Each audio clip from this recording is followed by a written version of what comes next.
Assalamualaikum. Halo, apa kabar? Perkenalkan, nama saya Fatihah.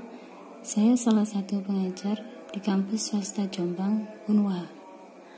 Di sini saya ingin memaparkan sedikit materi micro teaching beserta hasil video micro teaching mahasiswa pendidikan biologi semester 6 Universitas Kiai Haji Wahab Hasbullah. Oke, langsung aja. Pengajaran mikro atau biasa disebut dengan micro teaching. Definisi dari micro teaching yaitu suatu teknik atau prosedur latihan mengajar yang menyederhanakan komponen KBM, jumlah siswa, waktu mengajar, dan bahan pelajaran. Waktu mengajar di sini yaitu 15 sampai 20 menit. Yang mana secara normal kalau di jenjang SMP itu 2 kali 40 menit, untuk jenjang SMA 2 kali 45 menit. Tujuan micro teaching yaitu mahasiswa menguasai komponen keterampilan mengajar satu persatu atau terpadu sehingga mampu mengajar teori dan praktikum, khususnya untuk mata pelajaran biologi. Karakteristik usaha penyederhanaan dengan asumsi bahwa kegiatan belajar mengajar yang kompleks akan mudah dilaksanakan bila telah dikuasai komponen satu persatu. Di sini yang dimaksud yaitu komponen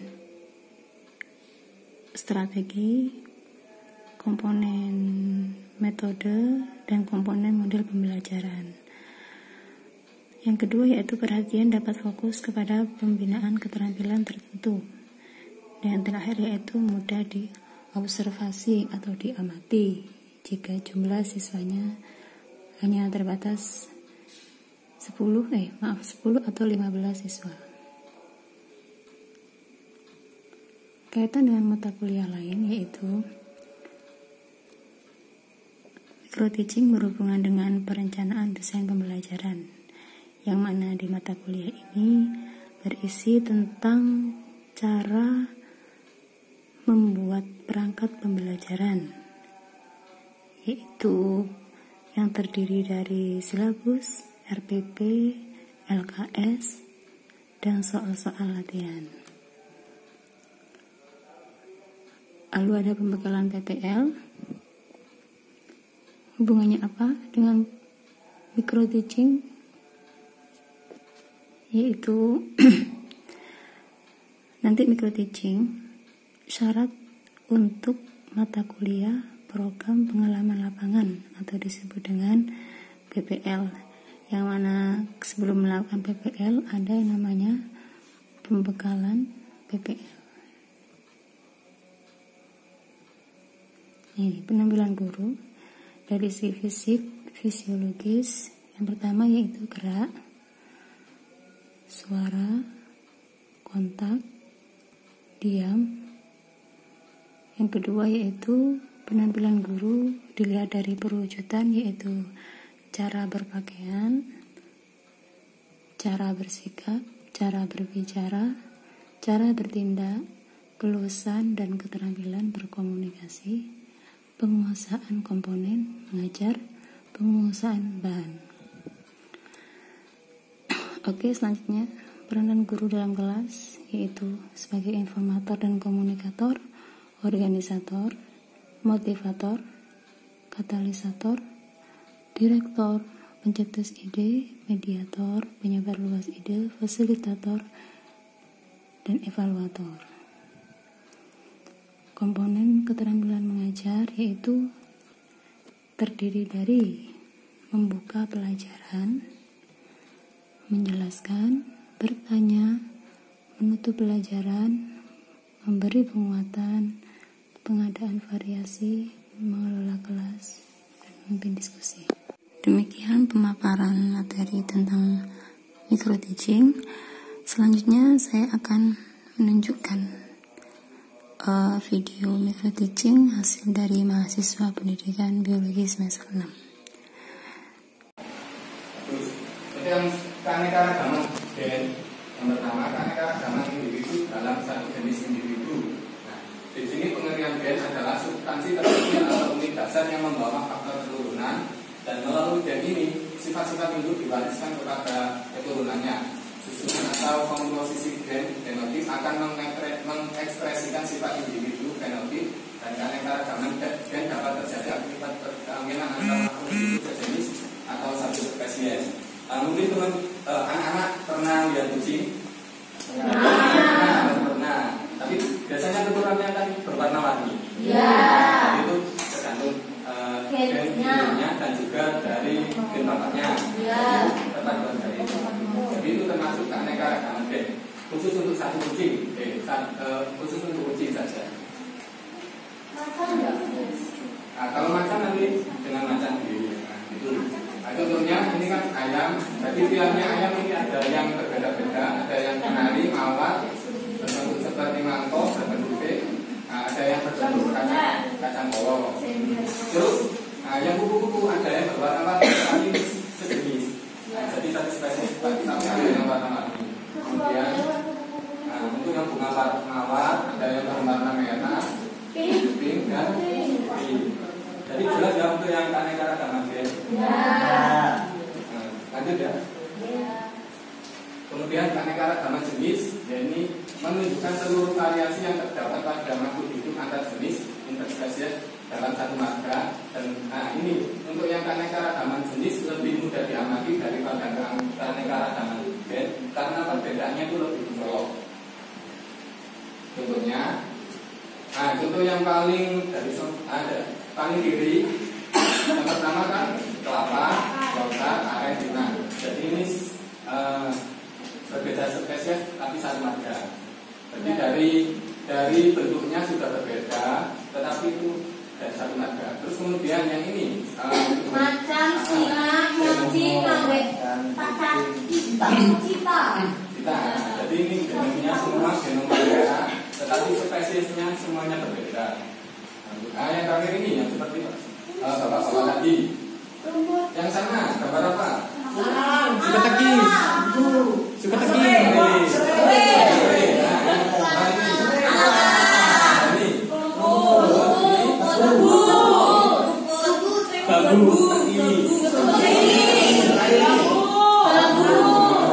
Ini semuanya memang satu unta, tapi berbeda spesies.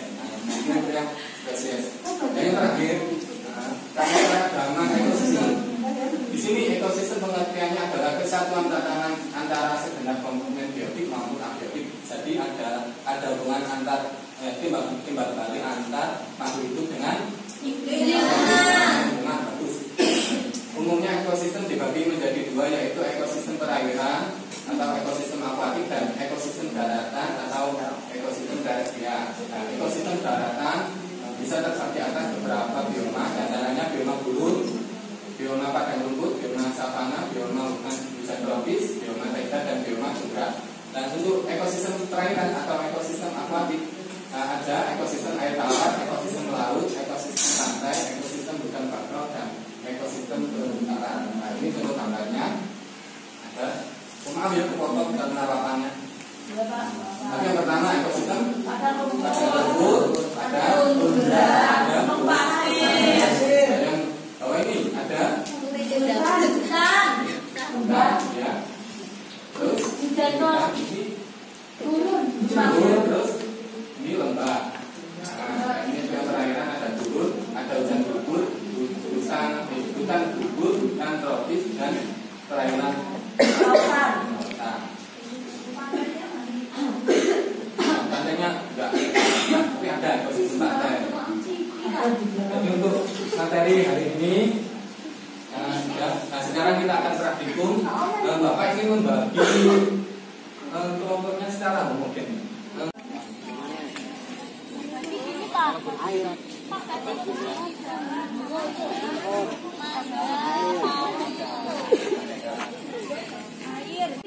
Jadi saya isinya yang nomor 2 ini N2 aja. 2 semua. 2.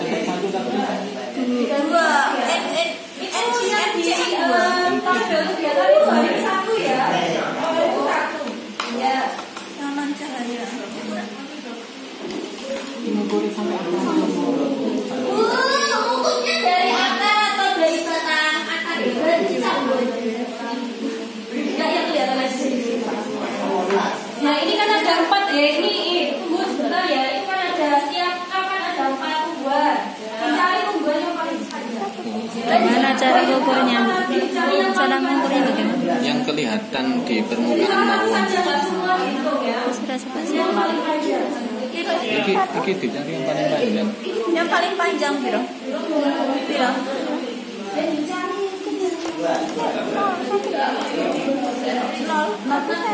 Satu senti jumlah 1 senti loro persiji.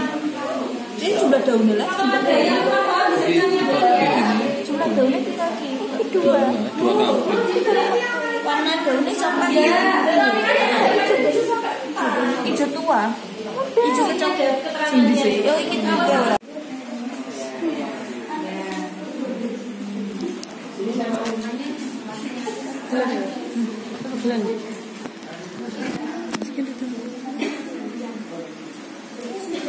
Mak. Lihat sebentar.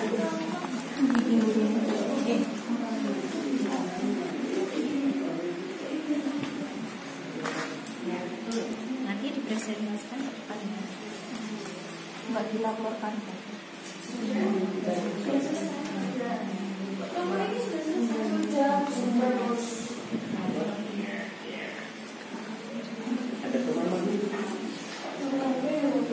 Semua kelompok sudah selesai? Sudah. Kelompok 1? Ya. Kelompok 2? Sudah. Kelompok 3? Sudah. Kelompok 4? Sudah. Ada lagi yang satu kelompok yang belum selesai.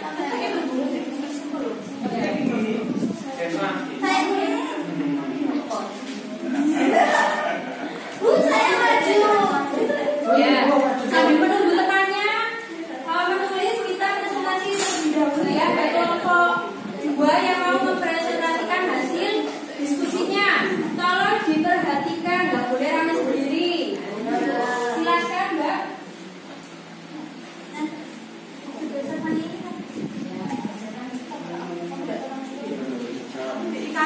Saya perwakilan dari kelompok 2 akan mempresentasikan mbak-mbaknya. Ya, hasil diskusi kami. Seperti yang dilihat di foto ini, nama hewannya adalah nama ikan. Nama hewan ikan. Betul. Ikan. Kalau ikan ini dicari klasifikasinya berdasarkan kunci determinan itu memiliki kelas Pisces. Ciri-ciri kelas Pisces yang ada di kunci determinan yang pertama itu bertulang belakang. Ya, nanti dibahas sendiri ya. Terus yang kedua tidak berkelenjar susu, karena kelenjar susu cuma ada di mamalia. Terus bergerak menggunakan sirip, dilihat ya, ada siripnya, geraknya pakai sirip. Yang keempat bernafas dengan insang-insangnya di sini. Ada yang ditanyakan? Jadi kelompok 2 mendapatkan dewa Pisces. Ya, contohnya ikan. Ya, sudah. Terima kasih. Beri tepuk tangan. Selanjutnya kelompok 4 ya.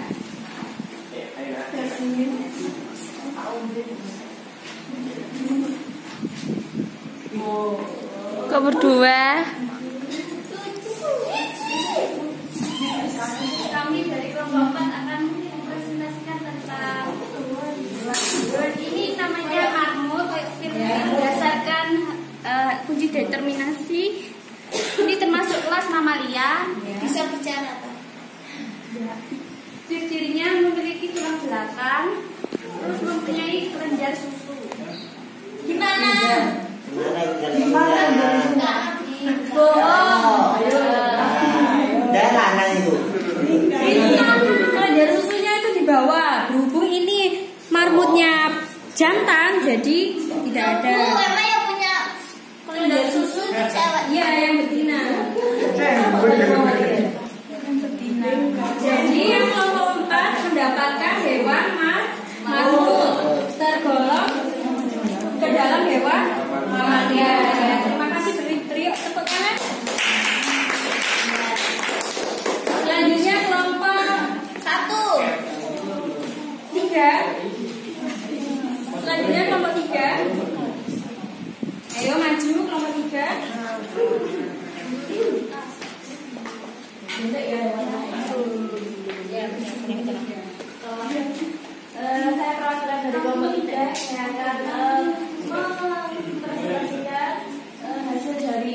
determinasi hewan berikut ini. Ini dapat jawab sendiri ya, karena semua pasti sudah tahu kalau ini kecot. Ini katanya Mas Syaril namanya Charles. Darwin. Kalau dilihat dari ciri-ciri identifikasi kunci determinasi, di sini kita dari nomor 1, jelas hewan ini tidak memiliki tulang belakang, jadi di 1B. Kemudian menuju, kalau 1B menuju ke nomor 5, lanjut ke nomor 5, langsung menemukan nomor 5. Di sini ada memiliki cangkang dan berjalan menggunakan perut, dan tidak memiliki cangkang. Di sini jelas ada cangkangnya, jadi kita memilih 5A, langsung menuju kelas gastropoda. Jadi tabel hasilnya ini namanya hewannya bekecot, kelasnya gastropoda, untuk ciri-cirinya bercangkang, berjalan menggunakan perut, dan tidak berperut. Ya, benar sekali. Beri tepuk tangan. Selanjutnya kelompok 1. Silakan kelompok 1. Om. Nembak pegel, Pak. Nggak kelihatan hewannya. Kalau nggak kelihatan maju boleh dilihat. Nggak harus. Baik, saya mendapatkan kelompok pertama. Kami mendapatkan hewan bunyitin, termasuk kelas apel. Ciri-cirinya yang pertama yaitu memiliki tulang belakang, jelas yang memiliki tulang belakang. Kemudian tidak memiliki kelenjar susu. Kemudian bergerak tidak menggunakan sirip dan tidak bergerak menggunakan insang. Yang terakhir bentuknya diikuti oleh ini. Ya, benar sekali. Tepuk tangan buat kelompok 1.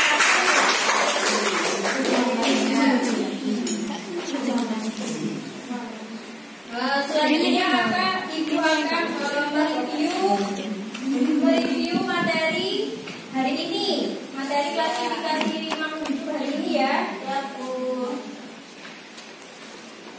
Untuk banyak apa pengertian dari klasifikasi makhluk hidup? Ya, pengertian dari klasifikasi makhluk hidup adalah pengelompokan dan memilah makhluk hidup menjadi golongan tertentu.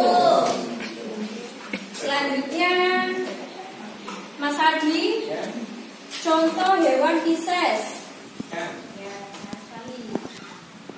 Selanjutnya Mas Sahril, contoh hewan mamalia yang telah dipresentasikan tadi.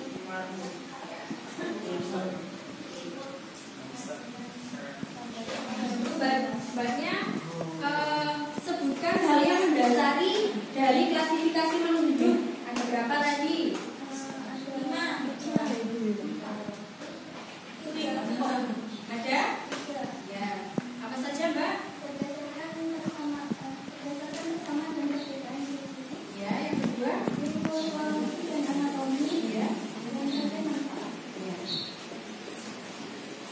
selanjutnya untuk banyak berikan contoh klasifikasi makhluk hidup berdasarkan ciri anatomi. Apa? Ya, boleh dibantu untuk kepala temannya.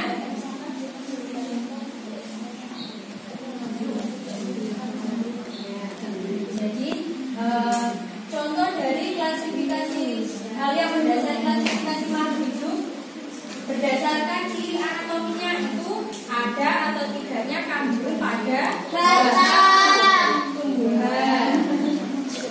Sebelum Ibu akhiri pembelajaran hari ini, Ibu akan memberikan tugas di rumah ya. Tugasnya berkelompok membuat kunci determinasi sederhana pada tumbuhan. Membuat sendiri Bu kunci determinasi. Ya, membuat sendiri, membuat kunci determinasi sederhana pada tumbuhan. Tumbuhan terserap. Ya, tidak boleh sama Bu. Setiap kelompok tidak boleh sama. Ya, kelompoknya tetap.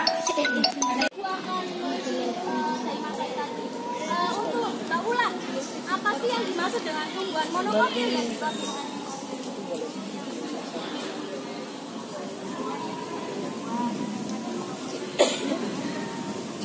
Bagus sekali jawaban dari Mbak Ulan tadi. Tepuk tangan dulu buat Mbak kurang ya. Untuk Mbak Yunita, apa ciri di tumbuhan dikotil?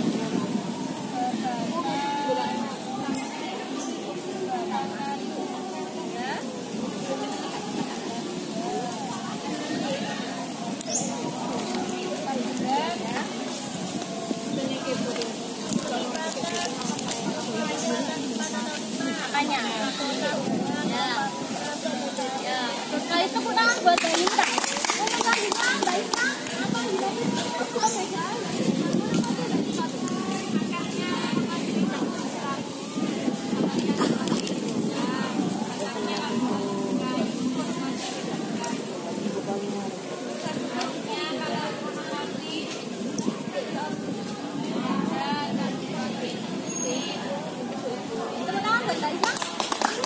Ternyata untuk pembelajaran ini kalian sudah paham dan menguasai sekali.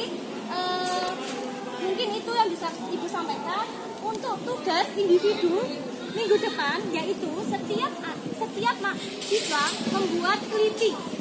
Jadi kelitinya itu tanaman monokotil dan dikotil. Paham? Ada yang mau ditanyakan? Paham, Bu. Jadi nanti kelitinya itu satu lembar saja ya. Dikumpulkan minggu depan. Sekian dari Ibu. Assalamualaikum warahmatullahi wabarakatuh. Waalaikumsalam.